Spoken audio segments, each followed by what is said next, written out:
saveur divine. Cette bonne nouvelle du royaume sera prêchée dans le monde entier pour servir de témoignage à toutes les nations. Alors viendra la fin. Ce pain céleste vous est présenté par Immaculée Niraneza.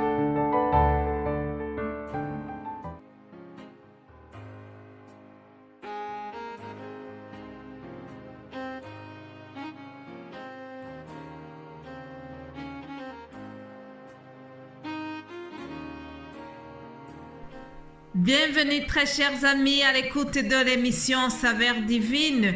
Que la paix de notre Seigneur Jésus-Christ soit avec vous. Je remercie Dieu qui me fait arriver ce lundi, premier jour de la semaine.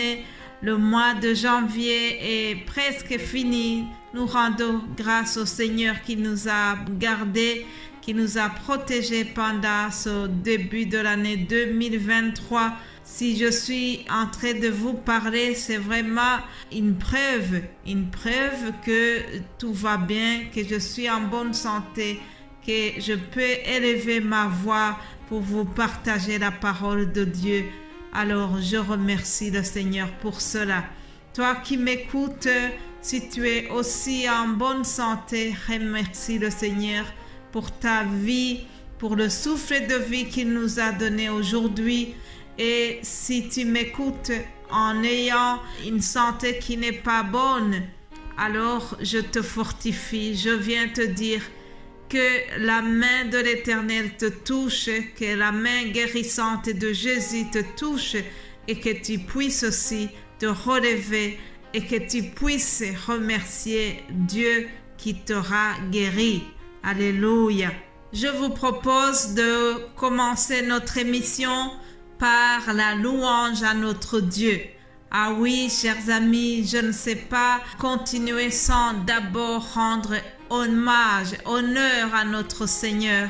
Il en est digne, il est digne d'être loué, il est digne d'être adoré d'éternité en éternité. Il est Dieu. Alléluia. Lisons la louange que nous trouvons dans le psaume 145 au premier verset. Nous lisons ceci, louange de David. Je t'exalterai, ô mon Dieu, mon roi. Je te bénirai, je bénirai ton nom à toujours et à perpétuité.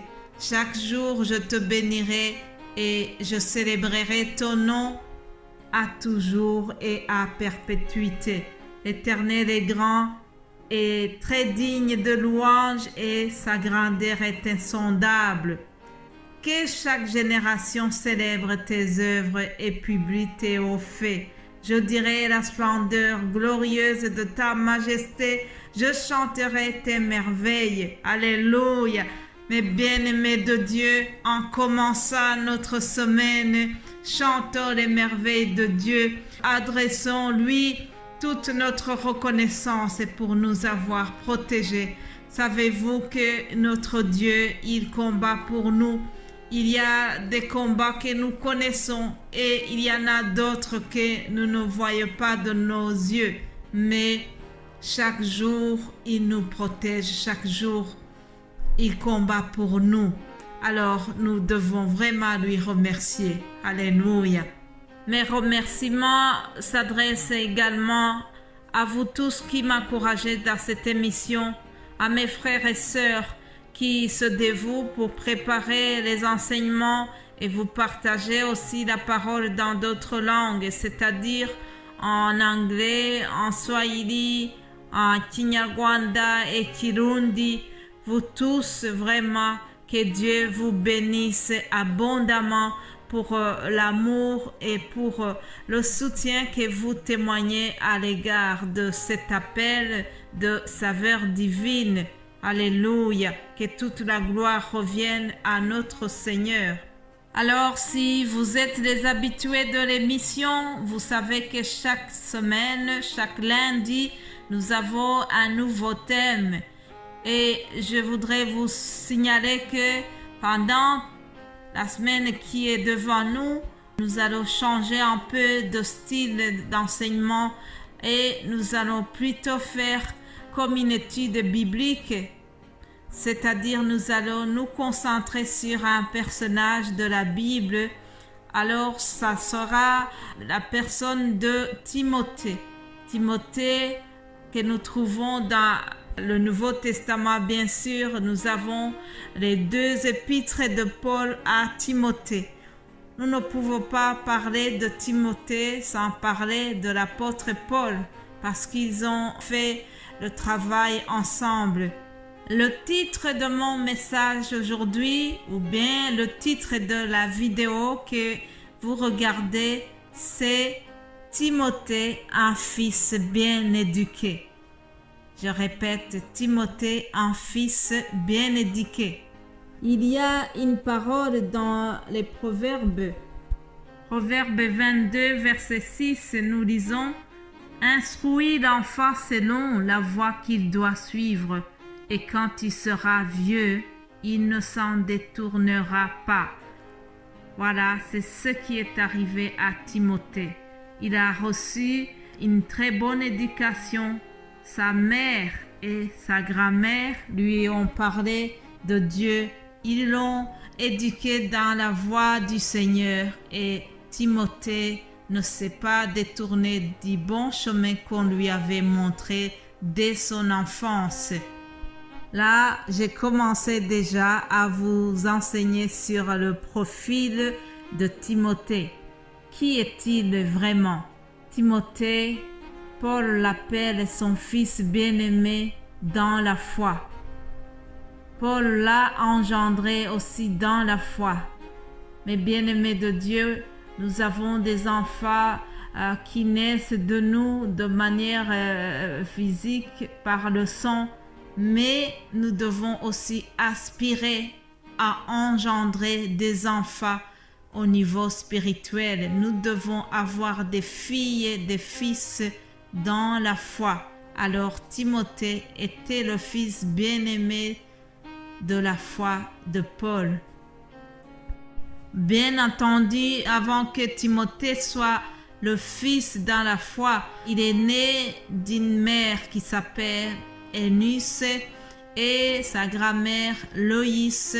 Les 2 étaient des Juives. Elles étaient très pieuses. Alors, elles ont cru dans le Seigneur Jésus-Christ, comme nous le voyons dans la 2e lettre de Paul à Timothée, au 1er chapitre. Le 1er chapitre, versets 1 à 5, vous pouvez lire ces versets et vous verrez, on parle des parents de Timothée, de sa mère et surtout de sa grand-mère. Je ne vais pas lire toutes les références pour ne pas beaucoup alourdir cet audio. Dès son jeune âge, Timothée a reçu la connaissance des Écritures grâce à l'éducation qu'il a reçue de sa mère et de sa grand-mère, comme je vous l'ai déjà dit. L'apôtre Paul en parle dans 2 Timothée 3, 14, où il s'adresse donc à Timothée, son jeune fils dans la foi, et il lui dit « Toi, demeure dans les choses que tu as apprises et reconnues certaines, sachant de qui tu les as apprises dès ton enfance. Tu connais les saintes lettres qui peuvent te rendre sage au salut par la foi en Jésus-Christ. » Mais bien-aimés de Dieu, ici c'est une exhortation que Paul vient de faire à Timothée en lui demandant de garder les choses qu'il a apprises, en lui demandant de bien garder les saintes écritures, parce que il y avait des faux enseignants qui voulaient venir détourner les gens, qui voulaient que les gens puissent douter de ce qu'ils ont appris dans la parole de Dieu. Alors Paul lui dit, toi, demeure dans les choses que tu as apprises. Autrement dit, toi, fais attention.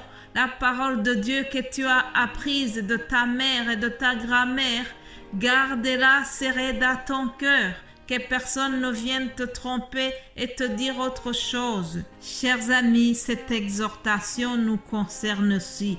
Nous devons demeurer dans les paroles que nous avons reçues. Chaque jour, il y a des enseignements que vous écoutez ici et là. Alors, vous devez demeurer dans les enseignements, dans les paroles que vous avez reçues. Nous devons les écrire dans notre cœur. Nous devons les méditer chaque jour. Nous avons la responsabilité de lire la parole de Dieu.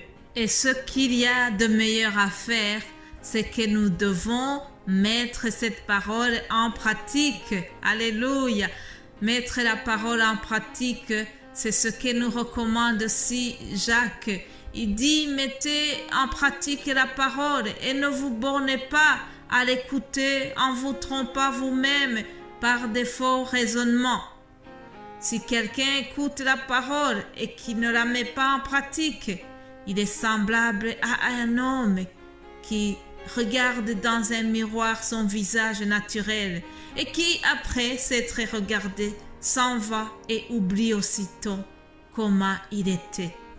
Que Dieu nous garde, que Dieu nous aide pour que nous puissions vraiment demeurer dans la parole que nous avons apprise et surtout la mettre en pratique.